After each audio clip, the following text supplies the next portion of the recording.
Cette vidéo est sponsorisée par moi-même. Mais je sais, c'est étrange comme formulation. Non, en fait, j'ai une boutique Redbubble et j'attire votre attention dessus puisque si vous ne préférez ne pas faire de dons par Utip et Tipeee, en fait, il y a toujours la possibilité d'acheter les produits dérivés sur Redbubble que j'ai designé moi-même. Comme ça, au moins, on a quelque chose en échange. Et comme je disais, les sujets sont divers, mais vous avez toujours la possibilité, parce que je viens de les créer, d'acheter notamment des t-shirts, des masques, même si j'espère qu'ils seront plus utiles très longtemps, ou même des cartes postales avec le logo de l'émission. Et si vous êtes tenté par d'autres types de design auxquels je n'aurais pas pensé, donc, et qui vous intéresseraient, ne pas hésiter à me faire savoir. Fin de la pause publicitaire. Bienvenue, imprudent mortel. Comme nous sortons d'une période épidémique, j'ai hésité à parler du sujet de la peste noire parce que vous en avez sans doute très marre. Mais, comme l'épidémie semble, je dis bien semble, se calmer, je me dis qu'il était peut-être temps d'exhumer ce sujet qui, il est vrai, est plus historique qu'une légende à proprement parler. Cela dit, je vais plus parler des aspects culturel et de l'impact culturel que du côté vraiment historique avec les chiffres et les faits qui sont très faciles à trouver. En revanche, on parle assez peu de l'impact qu'avait eu sur d'autres sujets, donc la peste noire. Et vous verrez, c'est assez surprenant. Donc, est-ce que bientôt nous aurons un impact semblable avec l'épidémie que nous venons de traverser ? C'est là que cela devient intéressant. Et si ce côté plus historique vous intéresse, n'hésitez pas à me le faire savoir, bien que, évidemment, ça reste un sujet extrêmement glauque. Donc approchez-vous du feu et asseyez-vous. Écoutez l'histoire cruelle de la Grande Peste Noire.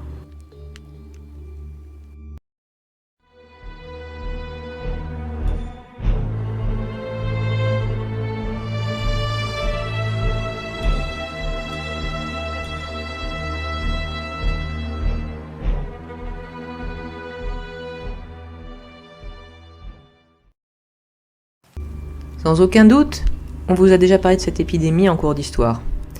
De 1347 à 1352, elle a décimé 30 à 50% de la population européenne.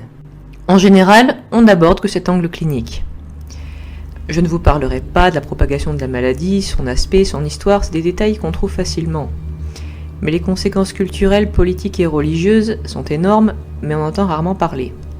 Et pourtant, je puis affirmer que cette épidémie a durablement transformé le monde et fut une catastrophe formatrice, à l'instar de la Révolution ou des guerres mondiales. Précisons tout de même ses origines.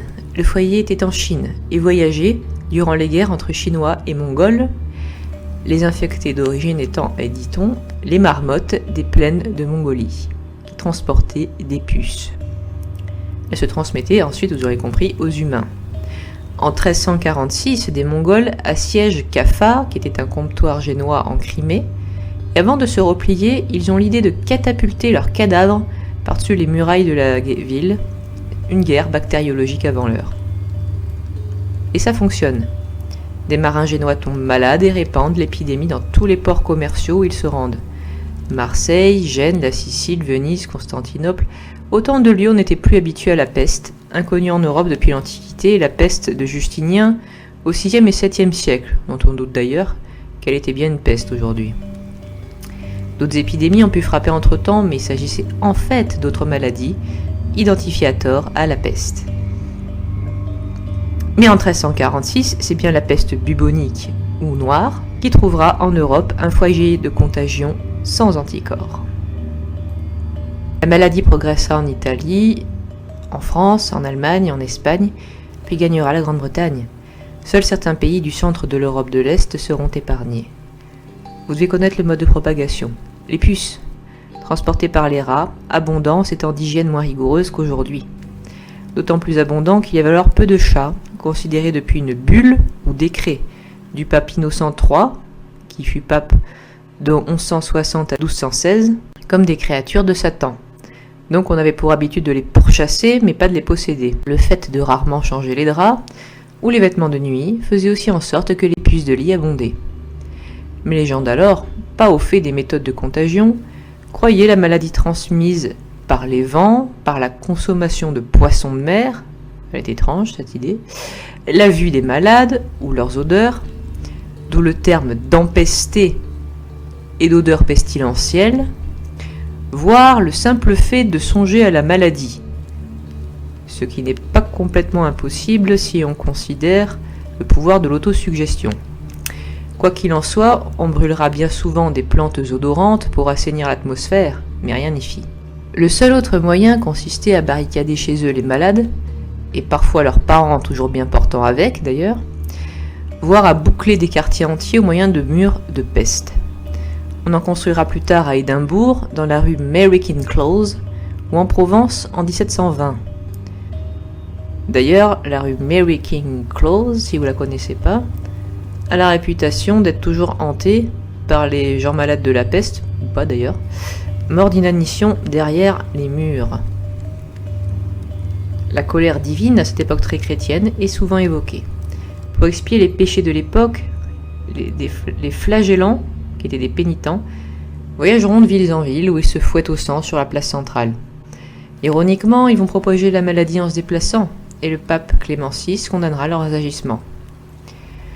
Mais au contraire, d'autres tomberont dans le scepticisme en se sentant abandonnés. Totalement désespérés, certains passeront leur journée à boire dans les tavernes. D'autres passeront le temps s'adonnant à toutes les licences. Le décès de bon nombre de propriétaires de maisons verra l'installation de squatteurs qui donneront des orgies sauvages. La maladie et sa propagation semblaient alors à ce point inexplicables qu'on pensa à un complot destiné à perdre le monde. Mais de qui donc venait-il ? À l'époque, le judaïsme était la seule minorité religieuse d'Europe, jusqu'à l'apparition du protestantisme au XVIe siècle. Les juifs étaient au mieux tolérés dans les ghettos, ils étaient parqués et n'avaient le droit d'exercer que les métiers de fripier et se lier à l'économie, comme le prêt ou l'usure, entre autres, car les chrétiens ne pouvaient alors se permettre les métiers d'argent. Seulement voilà, dès que quelque chose allait de travers, on était prompt à imaginer un complot juif contre la chrétienté. Je vous avais expliqué comment toute disparition et ou assassinat d'enfants se transformait vite en accusation de meurtre rituel en cas de proximité d'un ghetto. Mais ce n'était pas tout. On disait aussi aisément des juifs qu'ils profanaient les hosties ou qu'ils empoisonnaient les puits. Ce fut le cas pendant l'épidémie de peste. Parce qu'ils étaient non soumis à l'autorité du pape, les juifs ne voyaient pas d'inconvénient à posséder des chats. Et le ghetto de Venise fut relativement épargné pour cette raison. Hélas, cela rendit aussi les juifs suspects. Ils furent accusés d'empoisonner les puits. C'était le cas pour d'ailleurs toute épidémie, y compris celle du mal des ardents, qui était induit par l'ergot de seigle. Il y eut bien des observateurs sensés pour faire remarquer qu'il y avait malgré tout des victimes juives. Mais répondu naturellement que c'était pour mieux brouiller les pistes. Sous la torture, les juifs confessèrent ce qu'on voulut et furent condamnés au bûcher, tandis que les pogroms, malgré les bulles du pape Clément VI, destinées à protéger les juifs, se multipliaient contre les survivants qui ne savaient plus où aller. C'est peut-être en Pologne, où le roi Casimir III leur attribua des terres inoccupées des territoires orientaux, et la libre circulation, ce qui était rare, dès 1334. Il aurait été poussé par l'amour de sa maîtresse qui était juive et dont le nom aurait été Esther. Oui, comme la reine de l'Ancien Testament du même nom, qui supplia son époux gentil, c'est-à-dire non-juif, d'épargner son peuple elle aussi. La coïncidence semble si extraordinaire que ce n'en est peut-être pas une. Il est possible que, faute de connaître le nom de la maîtresse, elle était surnommée d'après la reine. Voilà qui explique l'importante communauté juive qui existait en Pologne jusqu'au XXe siècle, quand la Seconde Guerre mondiale vida et détruisit les ghettos. Et qui explique, hélas, le fort antisémitisme polonais jusqu'à cette époque à cause de la proximité. Toujours à la fin du XIVe siècle, on connut aussi des famines et la guerre, puisque celle de 100 ans dura jusqu'en 1453. Ce qui fut craindre aux plus érudits la fin du monde, car l'Apocalypse dans la Bible est annoncé par 4 cavaliers. Ceux de la guerre, la famine, la pestilence, c'est-à-dire les épidémies, et la mort. Les famines, les guerres et les épidémies de peste devaient revenir avec régularité tout au long de la Renaissance. Puis du grand siècle dose une question lancinante. Pourquoi ?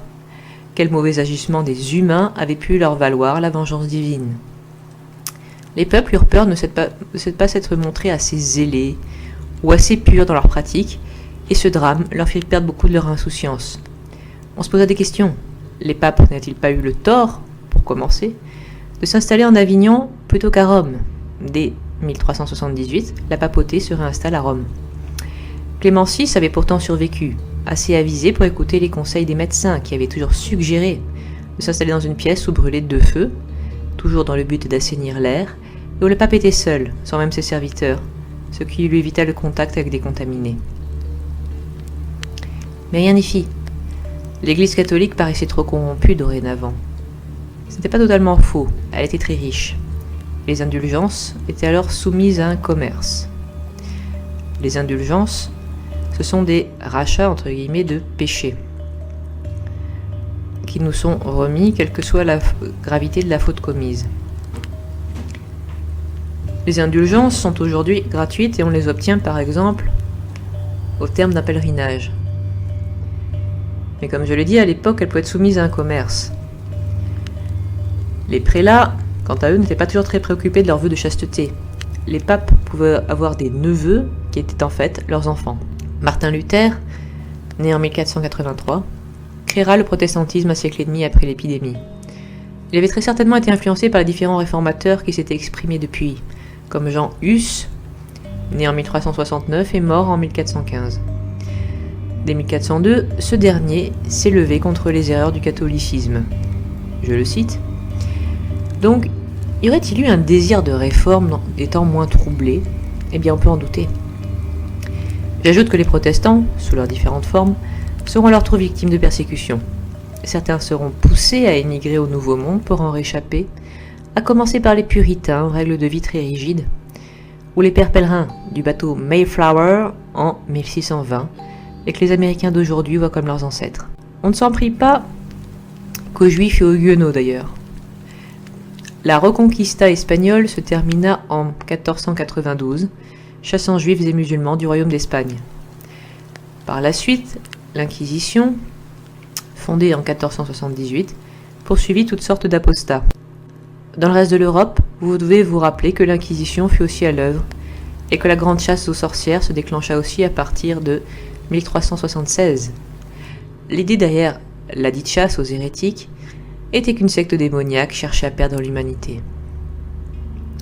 Les bûchers s'allumèrent entre 1436 et 1630.